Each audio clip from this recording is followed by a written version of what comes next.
اعوذ باللہ من الشیطان الرجیم بسم اللہ الرحمن الرحیم الم تر الی الذین نافقوا یقولون لاخوانہم الذین کفروا، کیا آپ نے ان لوگوں کی طرف نہیں دیکھا جو منافق ہیں؟ وہ اپنے بھائیوں کو جو اہل کتاب میں سے کافر ہیں کہتے ہیں اگر تم کو مدینہ سے نکال دیا گیا تو ہم بھی تمہارے ساتھ نکل کھڑے ہوں گے اور تمہارے معاملے میں کسی کا کہا نہ مانیں گے، اور اگر تم لڑائی ہوئی تم سے تو ہم تم کو مدد دیں گے۔ سنو، اللہ گواہی دیتا ہے وہ جھوٹے ہیں۔ یہ کون کہہ رہا ہے؟ عبداللہ بن ابی رئیس المنافقین نے یہودی بنی نذیر کو، یہودی کون تھا؟ بنی نذیر، بنی نذیر یہودی کو خفیہ پیغام بھیجا کہ گھبرانا نہیں ہے، اپنے آپ کو اکیلا نہ سمجھنا، اگر مسلمانوں نے تم کو نکال دیا تو ہم تمہارے ساتھ نکلیں گے، لڑائی کی نوبت آئی تو تمہارے ساتھ لڑیں گے، تمہاری مدد کریں گے، یہ ہمارا بڑا اٹل فیصلہ ہے۔ تو اللہ نے کیا کہا؟ یہ عبداللہ بن ابی منافق جھوٹ بول رہا ہے،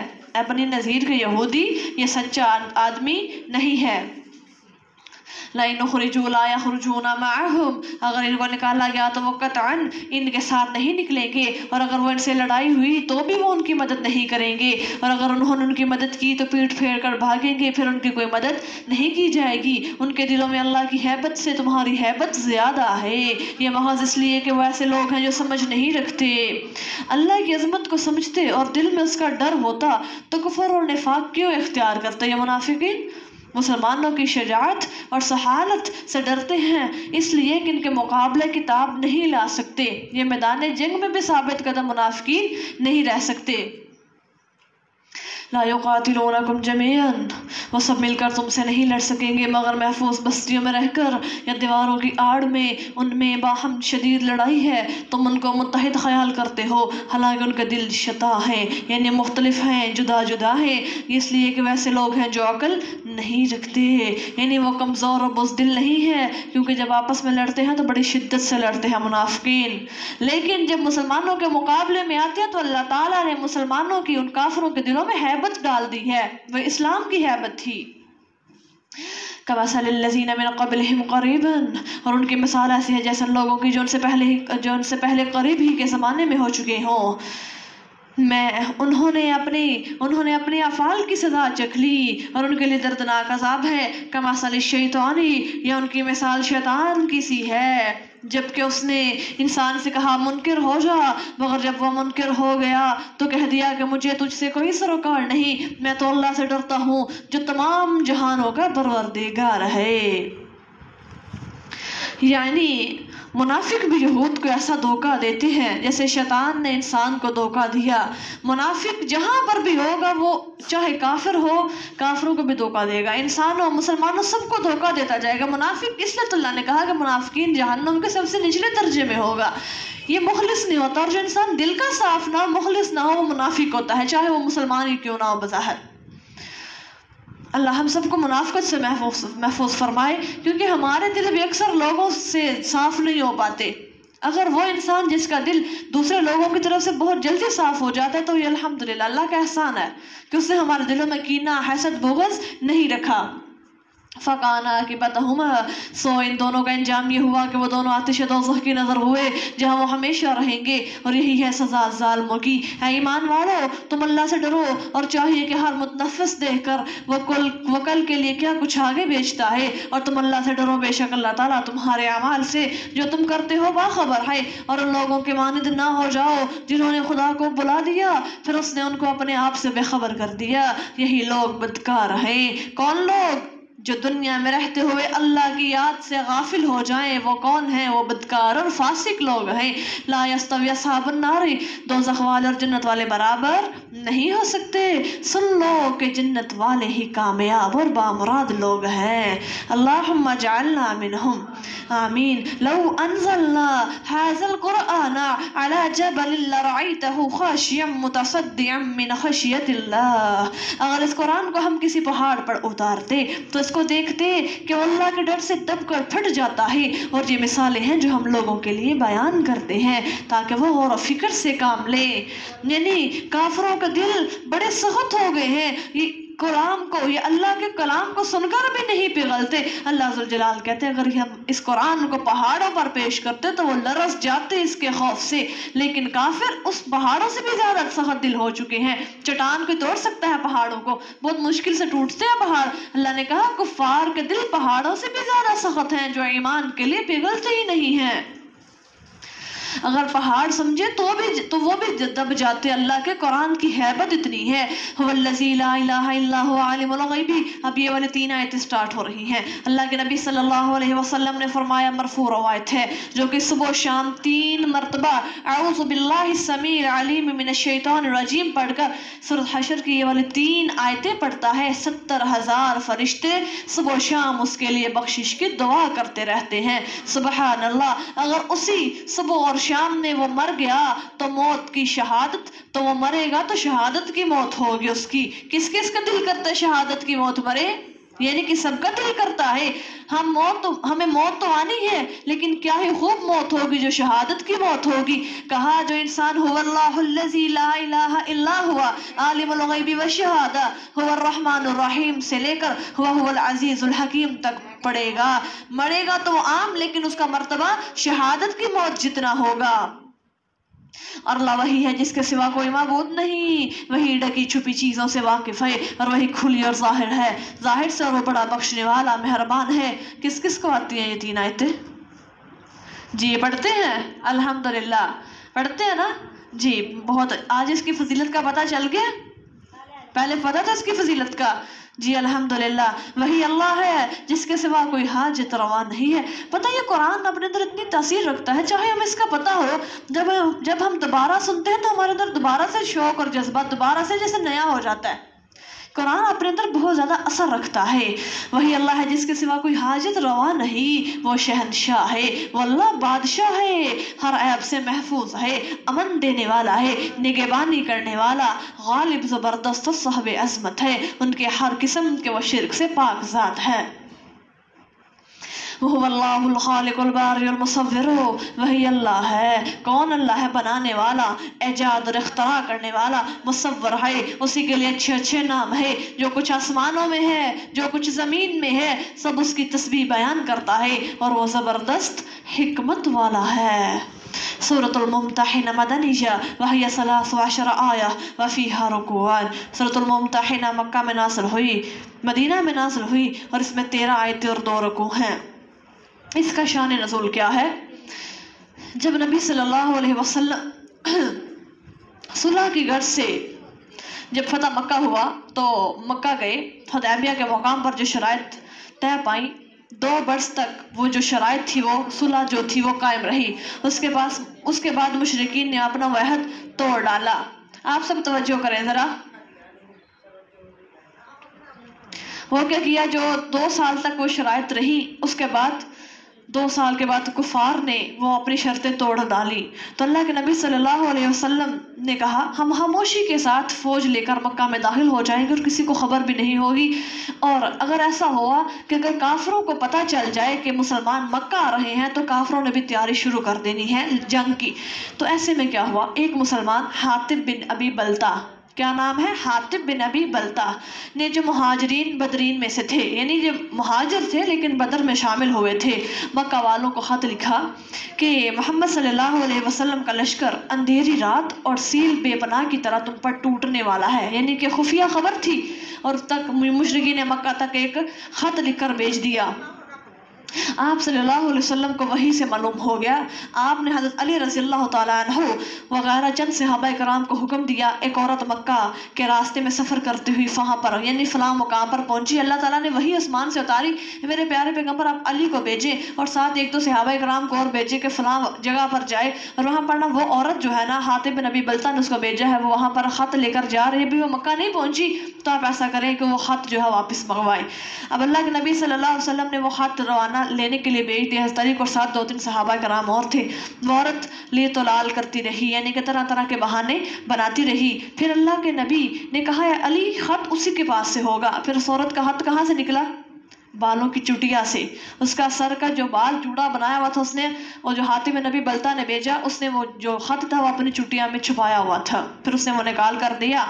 تو حاتم بن ابی بلتا جو کفار مکہ کے نام سے مسلمان تو تھے، بدرین میں شامل تھے، کفر نہیں تھے، کافر بالکل بھی نہیں تھے، جب مسلمانوں کے حملہ کی اطلاع انہوں نے دینی چاہی تو صحابہ کرام دوبارہ جب مدینہ میں آئے، اللہ کے نبی کے پاس آئے خط لے کر، تو اللہ کے نبی نے حاتم بن ابی بلتا کو بلاوا بھیجا کہ جاؤ حاتم بن ابی بلتا کو بلاؤ کہ تم نے یہ حرکت کیوں کی ہے۔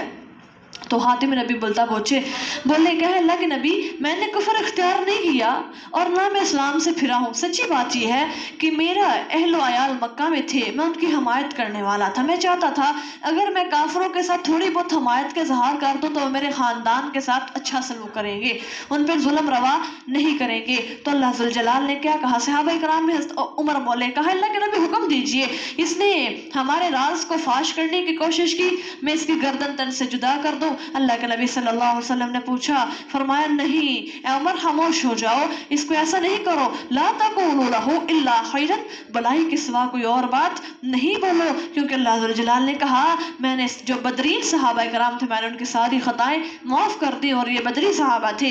پھر اس واقعہ کے جب یہ سارا واقعہ ہوا تو اللہ تعالیٰ نے سورۃ الممتحنہ نازل فرمائی۔ پتہ چل گیا اس کی شان نزول کا آپ سب کو؟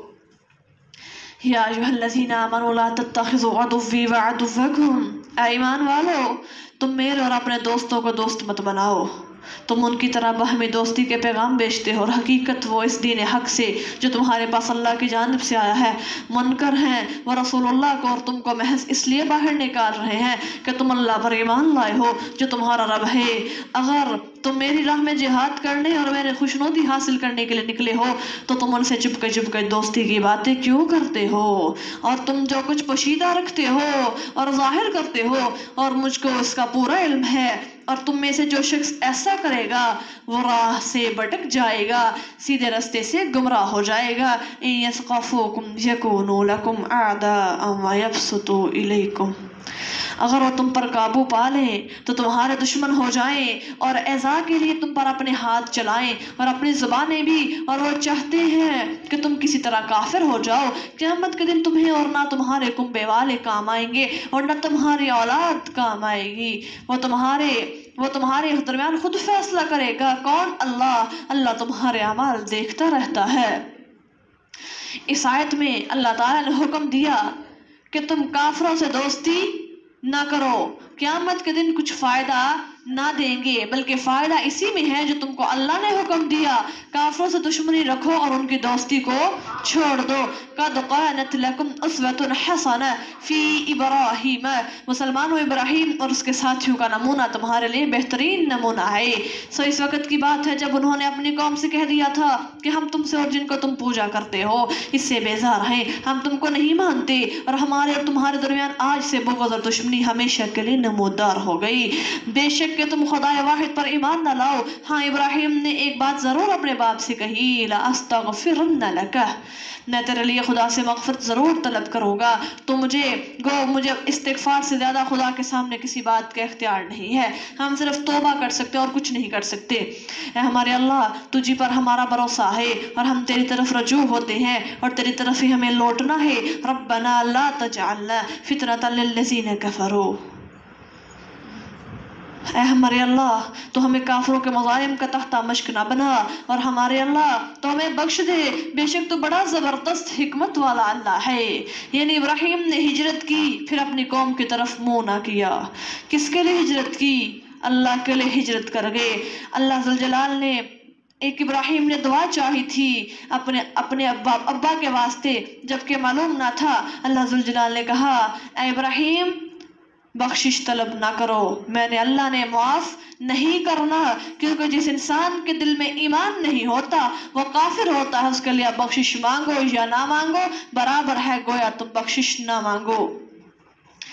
لقد کان لکم فیہم اسوۃ حسنہ، ان لوگوں کے حالات تمہارے لیے، یعنی ان لوگوں کے لیے جو اللہ کے روبرو پیش ہونے اور روز آخرت کے وہ کو وزیر ہونے کی امید رکھتے ہیں، اور جو کہ منہ پھیر لے تو وہ بڑا بے نیاز اور قابل تعریف اللہ ہے، قریب ہے وہ تمہارے، اور ان کے درمیان جن سے تمہاری دشمنی ہے دوستی پیدا کر دے۔ اللہ بڑا قادر ہے اور اللہ بہت بخشنے والا بڑا مہربان اللہ ہے۔ لا ینہاکم اللہ عن الذین، یعنی ان مسلمانوں کو ان کو مسلمان کرتے پھر تمہاری دوستی بجا رہے.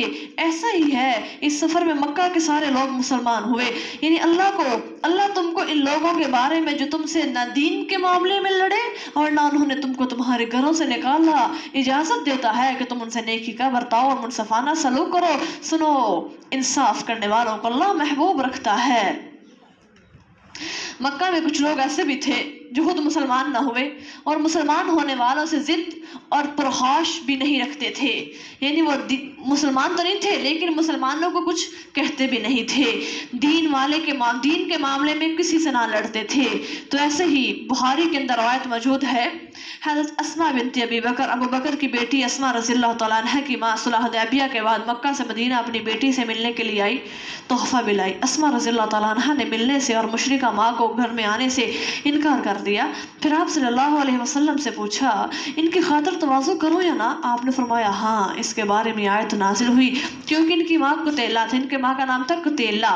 یہ مکہ سے گو، پنیر اور گھی بطور تحفہ لے کر آیا کرتی تھی. تو اللہ کے نبی نے کہا کہ جو کافروں کے ہے تو وہ کافروں کے قسم سے، لیکن مسلمانوں سے بلائی کا ارادہ رکھتے ہیں تو تم ان کے ساتھ اتنا برا سلوک نہیں کرو. انما ینہاکم اللہ تو تمہیں صرف ان لوگوں سے دوستانہ تعلقات رکھنے سے روکتا ہے جنہوں نے تم سے دین کے معاملے میں لڑائی کی اور تمہیں تمہارے گھروں سے نکال دیا اور تمہارے نکالنے کے معاملے میں تمہارے مخالفوں کی مدد کی. جو ایسوں سے دوستی کریں گی وہی ظالم ہے. اے ایمان والو، جب تمہارے پاس ایمان والی عورتیں ہجرت کر کے آئیں تو پہلے ان کو آزما لو، اللہ تو ان کے ایمان کو خوب جانتا ہے. پھر اگر تمہارے علم میں وہ ایمان والی ہو تو انہیں کافروں کے پاس واپس نہ لٹاؤ. لا ہن حل لہم ولا ہم یحلون لہن، نہ وہ عورتیں ان کے لیے حلال ہیں اور نہ وہ مرد ان کے لیے حلال ہیں. یعنی وہ عورتیں جو ہجرت کر کے وہاں سے آ جائیں، کفار سے آ جائیں، ان کے شوہر کافر تھے، اللہ کے نبی نے کہا جب وہ مسلمان ہو جائیں اور آپ کو علم ہو جائے تو جان لینے کے بعد آپ ان عورتوں کو کافروں کے دوبارہ پاس نہیں بھیجیں کیونکہ اب ان کے لیے وہ حلال نہیں رہی. اور دے دو جو کچھ انہوں نے ان پر خرچ کیا ہو اور تم پر کوئی گناہ نہیں کہ تم ان سے نکاح کر لو جب تم ان کے مہر ان کو ادا کر دو. اور کافر عورتوں کے ناموس کو قبضے میں نہ رکھو اور جو کچھ تم ان پر خرچ کر چکے ان سے مانگ لو اور وہ مانگ لے جو کچھ انہوں نے خرچ کیا ہے. یہ اللہ تعالیٰ کا حکم ہے، وہ تمہارے درمیان فیصلہ کر رہا ہے اور وہ ہر بات کو جاننے والا اور حکمت والا ہے. ابن عباس رضی اللہ تعالیٰ عنہ سے کسی نے پوچھا اے اللہ کے نبی صلی اللہ علیہ وسلم عورتوں کا کس طرح امتحان لیتے تھے آپ؟ جو عورتیں کو کافروں سے آ جایا کرتی تھی ہجرت کر کے مکہ میں مسلمان ہو کر، کہا ان کو قسم دے کر پوچھتے تھے. وہ کہتی تھی اللہ کی قسم ہم خامدوں سے خفا ہو کر نہیں نکلی، ہم اللہ کی قسم اپنے ملک کو چھوڑ کر دوسرے ملک کی خواہش میں نہیں آئی، اللہ کی قسم دنیا کی طلب میں نہیں نکلی، اور قسم اللہ کی صرف اللہ اور اس کے رسول کی محبت میں وطن چھوڑ کر آئی ہیں. یعنی جب ایسی وہ قسم لے لیتی، اللہ کے نبی کہتے ہیں جب ایسی وہ قسمیں دے دیتی تو پھر وہ اسلام کے دائرہ میں داخل ہو جاتی. فَإِنْ فَاتَكُمْ شَيْءٌ مِّنْ أَزْوَاجِكُمْ، اور اگر تمہیں کچھ چھوڑتے کافروں کی طرف چلی جائیں پھر تمہاری نوبت آئے اور ان لوگوں کو جن کی بیویاں چلی گئی تھیں اتنا دے دو جتنا انہوں نے خرچ کیا تھا اور اس اللہ سے ڈرو جس پر تم ایمان لائے ہو. یعنی جس مسلمان کی عورت گئی اور کافر اس کا خرچ کیا ہوا نہیں پھیرتے، یعنی جس مسلمان کی عورت گئی اور کافر جو ہے جس کے پاس وہ گئی وہ ان عورتوں کا خرچ واپس نہیں پھیرتے، لیکن تو جس کافر کی عورت مسلمانوں کے پاس آئے اس کا جو خرچ دینا تھا اس کافر کو نہ دے، یعنی عدلے کا بدلہ. اگر وہ کافر عورت مسلمانوں کے پاس آ گئی تو آپ اس کی رقم واپس نہیں کریں گے. یہی حکم مسلمانوں کے لیے ہے. یا ایھا النبی، نبی صلی اللہ علیہ وسلم جب آپ کے پاس ایمان والی عورتیں اس غرض سے آئیں کہ وہ ان باتوں پر بیعت کریں کہ وہ اللہ کے ساتھ کسی کو بھی شریک نہیں ٹھہرائیں گی، ولا یزنین اور ولا یسرقن ولا یزنین ولا یقتلن اولادہن، نہ چوری کریں گی، نہ زنا کا ارتکاب کریں گی اور نہ اپنی اولاد کو قتل کریں گی اور اپنے ہاتھوں اور پاؤں کے آگے کوئی بہتان بنا کر کھڑا کر لیں گی، نہ کھڑا کریں گی اور نہ کسی نیکی کے کام میں آپ کی نافرمانی کریں گی تو ان کو بیعت کر لیں. یعنی بیعت کر لیں اور ان کے ساتھ اور ان کے لیے اللہ سے مغفرت طلب کریں، بے شک اللہ بڑا بخشنے والا ہے، بڑا مہربان ہے. بیعت. حضرت عائشہ رضی اللہ تعالیٰ عنہ فرماتی ہیں اللہ کی قسم آپ صلی اللہ علیہ وسلم کا ہاتھ کبھی کسی عورت کو نہیں لگا، یعنی مردوں کی طرح ہاتھ پر ہاتھ رکھ کر عورتوں سے بیعت نہیں لی اللہ کے نبی نے، بلکہ زبانی فرما دیتے، کپڑا دیتے، یعنی ایسے کپڑے کے پردے کے پیچھے سے کپڑا دوسری طرف کرتے، وہ عورت اس کپڑے کو تھام لیتی، گویا اس نے بیعت کر لی. یا پھر کیا کرتے، پانی میں برتن میں پانی ڈال کر پہلے اس میں اپنا ہاتھ ڈبوتے، پھر اس عورت کو دے دیتے، وہ اپنا ہاتھ ڈبو دیتی، پھر اس کی کیا ہو جاتی ہے، بیعت ہو جاتی تھی. تو آج یہاں پر کیا حال ہے، اکثر یہاں پر جو ہے یہ ہمارے اکثر ادھر حضرات ہیں جو پیر حضرات ہیں، ان کو تو عورتیں جا کر دباتی ہیں، ان کی ٹانگیں دباتی ہیں. یعنی کہ وہ پیر کہتے ہیں کہ ہماری ٹانگوں کو سکون نہیں آتا جب تک عورت کا ہاتھ نہ لگے، عورت دبائے گی تو ہمیں سکون ملے گا. بہت سے حضرات ایسے اپنی آنکھوں سے دیکھا میں نے. یعنی کہ ایسا ہے، اتنا اللہ کے نبی نے کہا. حضرت عائشہ کہتے ہیں اللہ کی قسم اٹھا کے کہا، ویسے بھی بات کہتے تم نے مان جانا تھا. حضرت عائشہ نے جھوٹ بولا نہیں، اللہ کی قسم اٹھائی کہ اللہ کے نبی نے آج تک کسی عورت کو نہیں چھوا. تو آج یہاں پر مردوں سے سلامیں بھی لی جاتی ہیں، سارا کچھ ہوتا ہے. تو یہ غلط ہے، اسلام نے اس کی تردید کی ہے. اے وہ لوگوں جو ایمان لائے ہو، دوستی نہ کرو جن پر اللہ ناراض ہے اور آخرت سے اسی طرح امیدیں توڑ چکے ہیں جس طرح منکروں نے قبر والوں کے دوبارہ زندہ ہونے سے تمام توقعات اٹھا لی ہیں. سورۃ الصف مدنیہ وہی 14 آیہ وفیہا رکوع. سورۃ الصف مدینہ میں نازل ہوئی، اس میں 14 آیتیں اور 2 رکوع ہیں. شروع اللہ کے نام سے جو بڑا مہربان نہایت رحم کرنے والا ہے. سبح للہ ما فی السماوات، جو مخلوق آسمانوں میں ہے اور جو زمین میں ہے سب اللہ کی تسبیح بیان کرتی ہے. وہ اللہ بڑا زبردست اور حکمت والا ہے. اے ایمان والو، تم ایسی باتیں کیوں کہتے ہو جن پر تمہارا عمل نہیں؟ کابر مقتا عند اللہ، اللہ کو یہ بات بڑی ناگوار ہے کہ تم ایسی باتیں کہو جن پر تمہارا عمل نہ ہو. کسی کو حکم دینا ہے تو پہلے کیا خود کرنا ہے؟ عمل کرنا ہے. اگر کسی کے دل پہ بات اثر کروانا چاہتے ہیں تو خود عمل شروع کر دے. اکثر نوٹ کیجئے گا، ان لوگوں کی بات بڑی با اثر ہوتی ہے جو خود بعمل ہوتے ہیں. اکثر ہم موبائل پہ بھی کسی کا کلپ پڑھ رہے ہوتے ہیں، سن رہے ہوتے ہیں، اکثر اوقات ایسا کسی کا بیان ہوتا ہے، واقعہ ہوتا ہے، وہ ہمارے دل کو لگتا ہے، گویا سمجھ جایا کرے یہ انسان بڑا بعمل ہے، اس کا خود اس پر عمل ہے تو یہ ہمیں اس کی نصیحت کر رہا ہے. یعنی کہ اگر آپ نے عالم بننا ہے تو بعمل پہلے بنے. اگر چاہتے ہیں کہ کل ہمارے سامنے بیٹھے لوگ ہماری بات کو دھیان اور توجہ سے سنیں تو خود عمل کو لازمی کر لیں. کیونکہ جب میں شاگردگی کے دور میں تھی نا، جب اپنے اساتذہ کے سامنے بیٹھ کے علم حاصل کیا کرتی تھی تو پوری توجہ اور طلب سے علم حاصل کیا کرتی تھی، کیونکہ یہی سمجھا تھا، ذہن میں یہی تھا، کل اللہ تعالیٰ جب اس مسند پہ لے کر آئے گا، جب اس جگہ پہ بٹھائے گا، اگر آج میں اپنے ٹیچرز کی بات کو اچھی طرح سے نہیں سنوں گی تو کل میرے شاگرد بھی میری باتوں کو اچھی طرح سے نہیں سن پائیں گے. یعنی ان 6 سالوں میں میں نے الحمدللہ بڑے دھیان سے باتیں سنی. آپ یہاں پر اگر بیٹھ کے اچھے دھیان سے باتیں سنتی ہیں، قرآن سنتی ہیں، تو یہ آپ کا رائے گا نہیں جائے گا. کل کو آپ نام استاد بنے، آپ کسی کو عام کوئی عمل بتا دیں اور آپ کا وہ عمل بتایا ہوا آپ کو کوئی ایسی بات اگلے کے دل پہ اثر کر جائے، کیونکہ اگر آپ کا اس پہ عمل ہوگا تو اگلے کے دل پہ اثر کر جائے گا اور آپ کے لیے وہ راہ نجات کا سبب بن جائے گا. ایسے ہی ہے، بالکل ایسا ہوتا ہے، اور یہ میری اپنی تجربے کی بات ہے. ان اللہ یحب الذین، بے شک اللہ ان لوگوں کو محبوب رکھتا ہے جو اس کی راہ میں اس طرح صف باندھ کر لڑتے ہیں، گویا کہ وہ سیسا پہ لائی ہوئی دیوار ہے. اللہ کے نبی صلی اللہ علیہ وسلم نے فرمایا، جب تک انسان اس وقت تک مومن نہیں ہوتا جب تک اس کا دل زبان کے موافق نہ ہو اور اس کی زبان دل کے موافق نہ ہو، قول اور اس کا عمل آپس میں موافق نہ ہو. یعنی جو وہ بولتا ہے وہ اس کے عمل کے موافق ہونا چاہیے، اور ایسے اپنے ہمسائے کو ستانا چھوڑ دے، یعنی ستانا نہ چھوڑے، ایسا انسان مومن نہیں ہے. یعنی قیامت میں سب سے پہلے اللہ کے نبی نے فرمایا عذاب ان عالموں کو دیا جائے گا جنہوں نے اپنے علم پر عمل نہ کیا.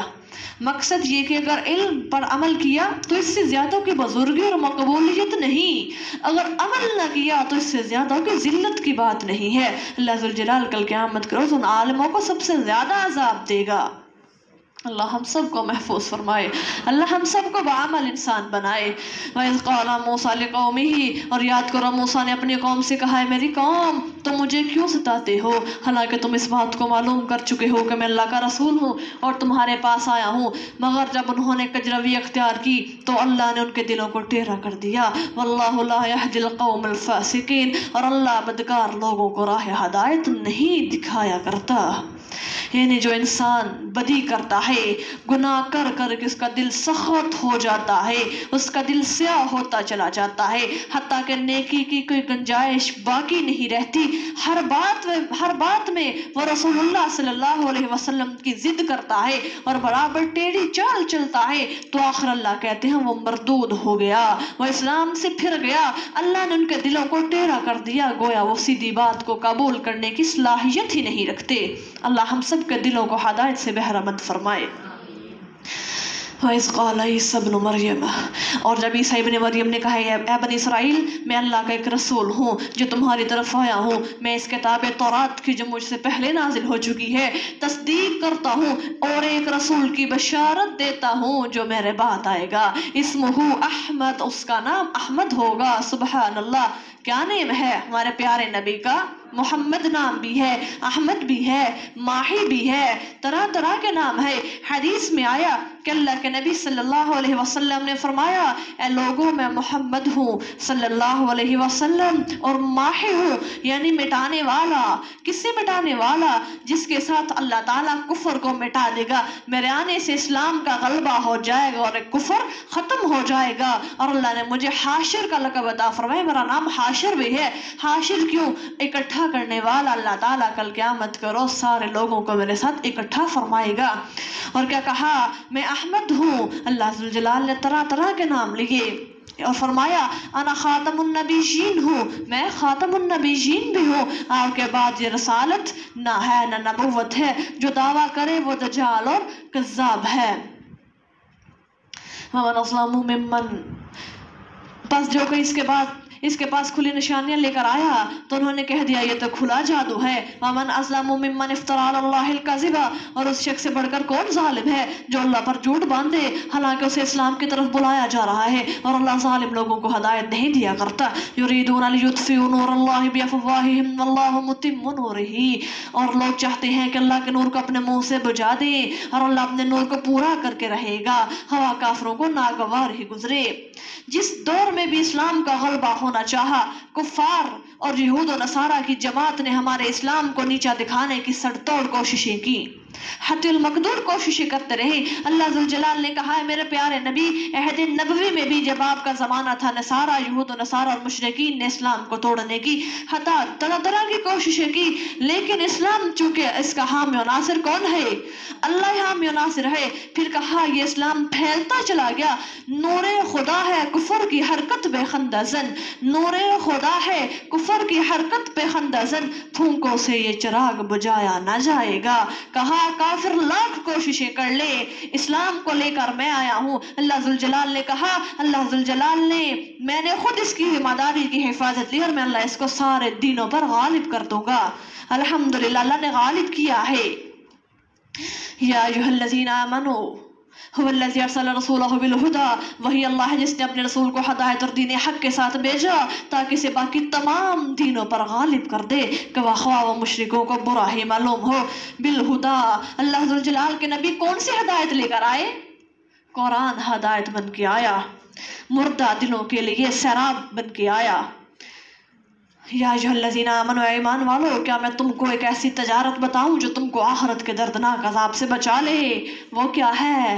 جو آج آپ نے عمل کیا ہے، ابھی کیا سب نے، سنو، وہ یہ ہے اللہ اور اس کے رسول پر ایمان لے آؤ۔ لے کر آئے ہم سب الحمدللہ۔ اللہ اور اس کے رسول پر ایمان لینے کے بعد کیا ہے؟ اس کی راہ میں اپنے مال اور اپنی جان سے جہاد کرنا۔ اپنے مالوں سے بھی جہاد کر رہی ہیں، اپنی جان سے جہاد کیا کر رہی ہیں؟ اپنے گھروں سے جدا ہو کر یہاں پر آ کر بیٹھ کر اپنی جان سے جہاد کر رہی ہیں۔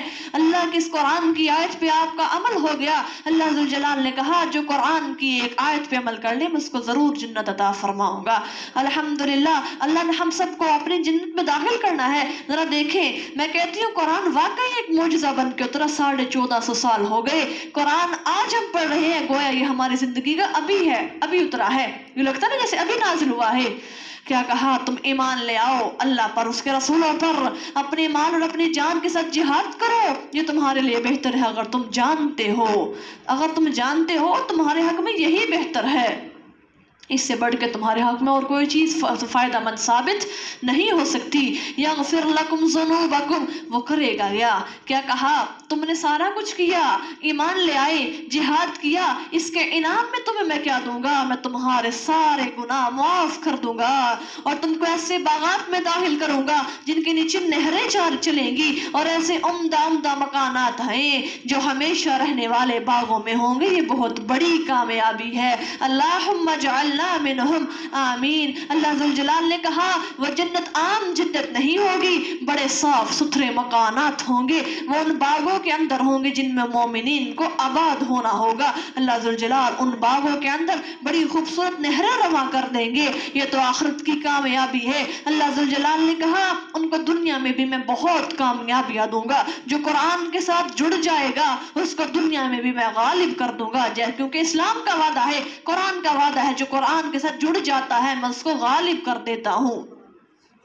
وَأُخْرَىٰ تُحِبُّونَهَا، اور ایک اور چیز بھی جس کو تم محبوب رکھتے ہو، اللہ کی طرف سے تم کو مدد ملے گی اور ایک قریبی فتح ملے گی۔ اور ایمان والوں کو خوشخبری سنا دیجئے، کس چیز کی بشارت ملی ہے؟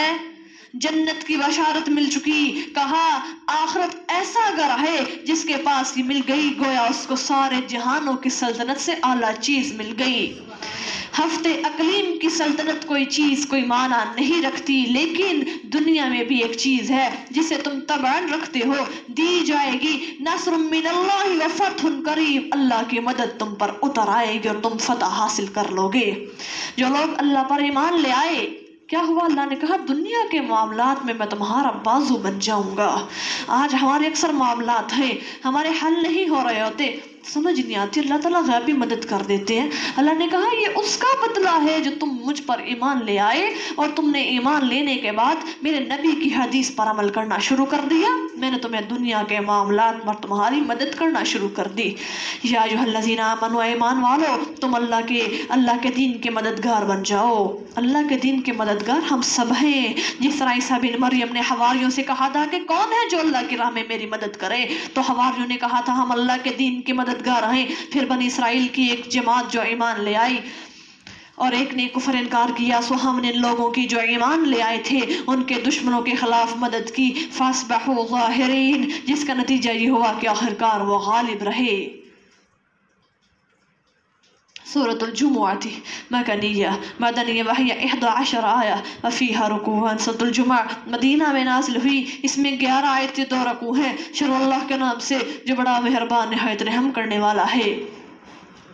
سورة الجمعہ مدینہ میں نازل ہوئی، اس پر سب کا اتفاق ہے، بخاری اور مسلم رحمۃ اللہ علیہ کا ابو ہریرہ سے ہے اتفاق، ابو ہریرہ سے روایت مروی ہے کہ آپ صلی اللہ علیہ وسلم یہ سورۃ جمعہ اور سورۃ منافقون جمعہ کی نماز میں پڑھا کرتے تھے۔ ایک روایت میں ہے کہ آپ صلی اللہ علیہ وسلم مغرب کی نماز میں جمعرات کو، کس دن؟ جمعرات کو مغرب کی نماز میں سورۃ الجمعہ، سورۃ الکافرون اور سورۃ اخلاص پڑھتے، جمعرات کو سورۃ الکافرون اور سورۃ اخلاص پڑھتے، کس کی نماز میں؟ مغرب کی نماز میں، اور عشاء کی نماز میں سورۃ الجمعہ اور سورۃ منافقون پڑھا کرتے تھے۔ اس پر عمل کرنا ہے انشاءاللہ، چاہے معمول نہ بنائیں، ایک دفعہ لازمی، ٹھیک ہے؟ آج کیا ہے؟ لو آج جمعرات ہے، آج اس پہ عمل کرنا ہے انشاءاللہ۔ عشاء کی نماز تو ہم یہاں پر جماعت کے ساتھ پڑھتے ہیں، چلے رمضان کے بعد دیکھ لیں گے انشاءاللہ۔ رمضان کے بعد آپ نے اس والی آیت پہ سورۃ الجمعہ پہ عمل کرنا ہے، ہمارا عمل ہو جائے گا نا۔ صحابہ کرام کیا کیا کرتے تھے؟ جب کوئی آیت پڑھتے فوراً سے اس پر عمل کیا کرتے۔ کیا کہا کرتے؟ ایسا نہ ہو کل قیامت کے روز اللہ تعالیٰ ہم سے پوچھے کہ تم نے میری اس آیت پہ عمل کیا، تو ہم کہیں گے نہیں، ایسا نہیں، ہم نے اس پر عمل کرنا ہے انشاءاللہ، ٹھیک ہے؟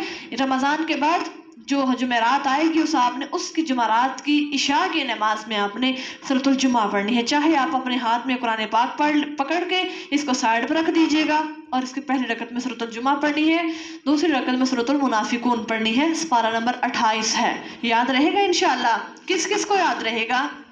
انشاءاللہ اس پہ عمل کرنا ہے میرے سمیت انشاءاللہ. اللہ ہم سب کو عمل کی توفیق دے. یسبح للہ، جو چیز آسمانوں میں اور جو زمین میں ہے سب اللہ کی تسبیح بیان کرتی ہے. وہ شہنشاہ پاک ذات ہے، زبردست ہے اور حکمتوں والا اللہ ہے. هو الذی بعث، وہ وہی ذات ہے جس نے ان پڑھوں میں انہی میں سے ایک رسول بنا کر کے بھیجا، جن کو اللہ کی آیتیں پڑھ پڑھ کر سناتا ہے، انہیں پاک کرتا ہے اور ان کو کتاب و حکمت سکھاتا ہے. اگر اس سے پہلے وہ سری گمراہ میں تھے، اللہ کے نبی آئے تو اسلام پھیل گیا. لوگ جہالت کے اندھیروں میں، انسان کفر کی تاریک گھاٹیوں میں بہت زیادہ بھٹک چکے تھے، گمراہ ہو چکے تھے. نبی آئے تو نور بن کے آئے، روشنی کا پیغام لے کر آئے، ہدایت کا منبع بن کے آئے، انسان کو گمراہیوں سے نکال کر ہدایت سے بہرہ مند کرنے کے لیے آئے. اللہ نے کہا میں نے تمہارے میں سے رسول پیدا کر دیے جو تم کو آیات پڑھ کر سناتا ہے. کیوں سناتا ہے؟ یزکیہم، تاکہ وہ تمہارا تزکیہ نفس کر دے، تاکہ تمہارے نفسوں کو گناہوں کی اور طرح طرح کی علائشوں سے پاک کر دے، پھر تم کو کتاب اور حکمت عطا فرمائے. کتاب سے کیا مراد ہے؟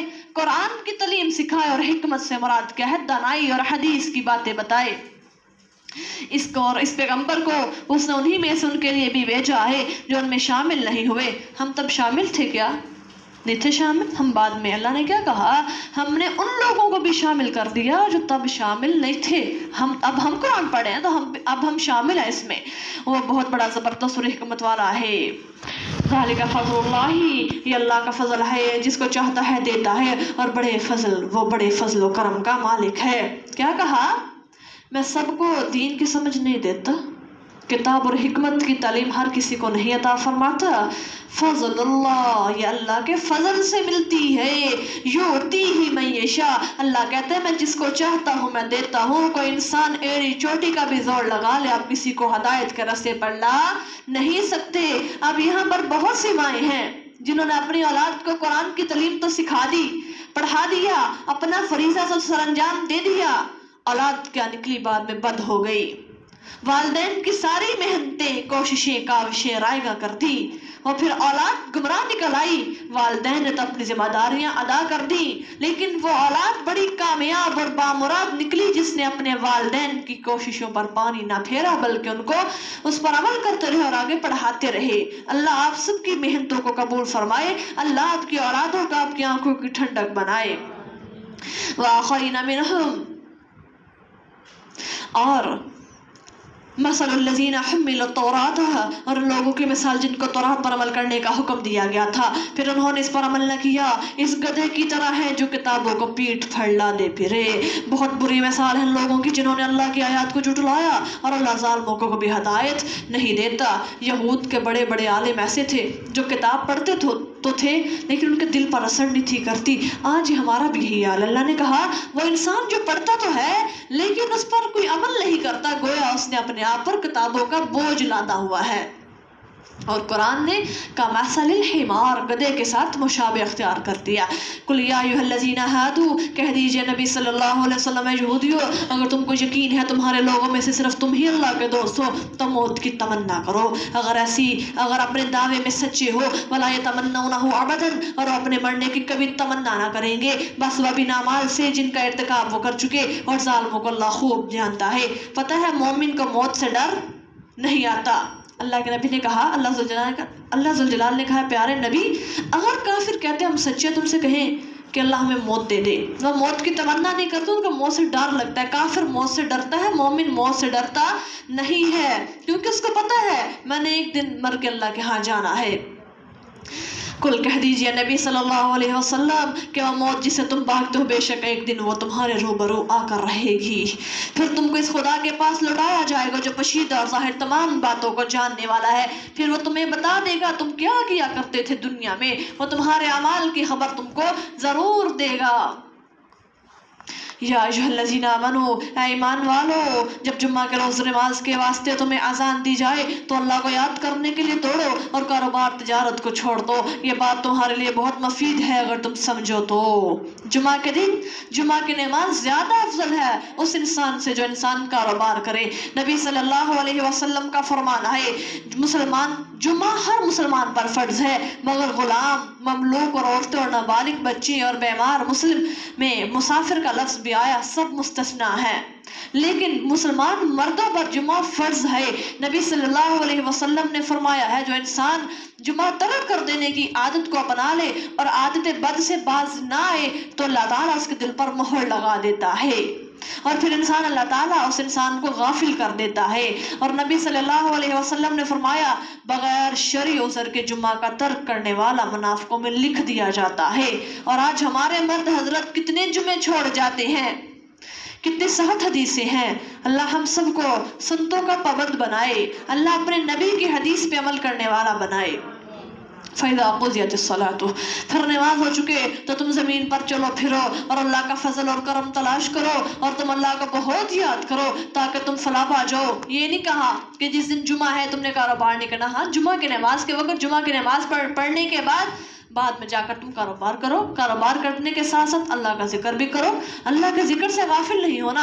وَإِذَا رَأَوْا تِجَارَةً أَوْ لَهْوًا، اور جب یہ لوگ کچھ سودا بکتا یا تماشا ہوتا دیکھتے ہیں تو اس کی طرف بھاگ اٹھتے ہیں اور آپ کو کھڑا چھوڑ جاتے ہیں۔ کہہ دیجئے جو کچھ اللہ کے پاس ہے وہ تماشا اور تجارتی سرہی تو تجارت ہی ہے، صداقری ہی ہے، اور اللہ تعالیٰ بہتر ہے روزی دینے والا تمام روزی دینے والوں میں سے۔ سورۃ المنافقون مدنیہ وہی 11 آیا وفیہا رکوعان۔ سورۃ المنافقون مدینہ میں نازل ہوئی، اس میں 11 آیتیں اور 2 رکوع ہیں۔ شروع اللہ کے نام سے جو بڑا مہربان نہایت رحم کرنے والا ہے۔ اذا جاءک المنافقون، جب آپ کے پاس منافق آتے ہیں تو کہتے ہیں ہم گواہی دیتے ہیں کہ واقعی آپ اللہ کا رسول ہیں، اور اللہ بھی جانتا ہے کہ آپ واقعی اس کے رسول ہیں۔ اللہ گواہی دیتا ہے کہ یہ منافق جھوٹے منافق ہیں۔ آپ کے سامنے تو کہتے ہیں کہ ہم آپ گواہی دیتے ہیں کہ آپ اللہ کے رسول ہیں، لیکن جب آپ سے پیچھے پیٹ پھیر کر اپنے گروہوں کی طرف جاتے ہیں، اپنی جماعت کی طرف، تو وہاں پر جا کر آپ کے خلاف بد کلامی کرتے ہیں۔ اتخذوا ایمانہم جنۃ، انہوں نے اپنی قسموں کو ایک طرح کی ڈال بنا رکھا۔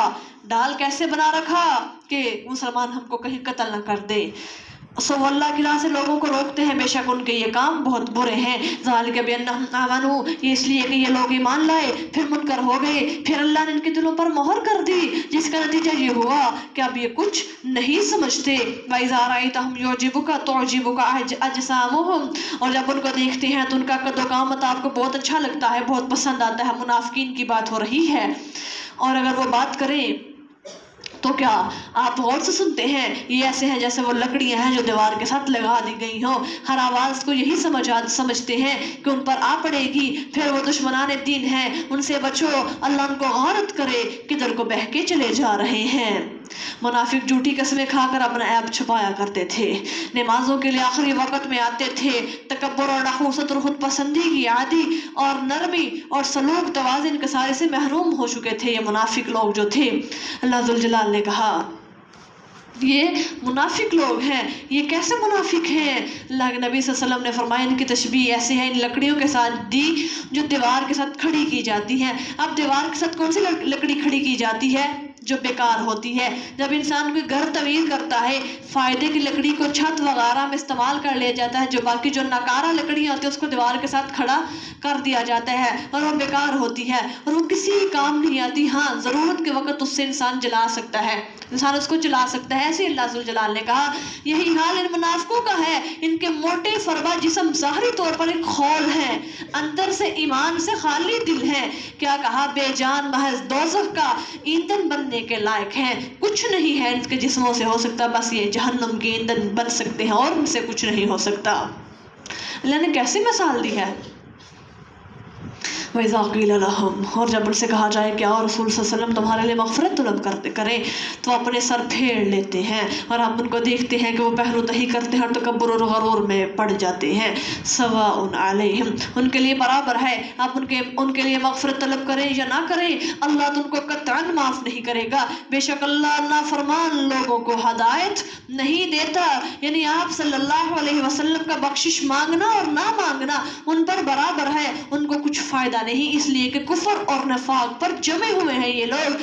اللہ تعالیٰ نے آپ صلی اللہ علیہ وسلم کو ان کے ایمان لانے سے نا امید کر دیا۔ کیا پیارے نبی آپ ان کے حق میں جتنی مرضی دعائیں کرتے پھرے، ان کے دل کفر پر جم چکے ہیں، یہ ایمان نہیں لائیں گے۔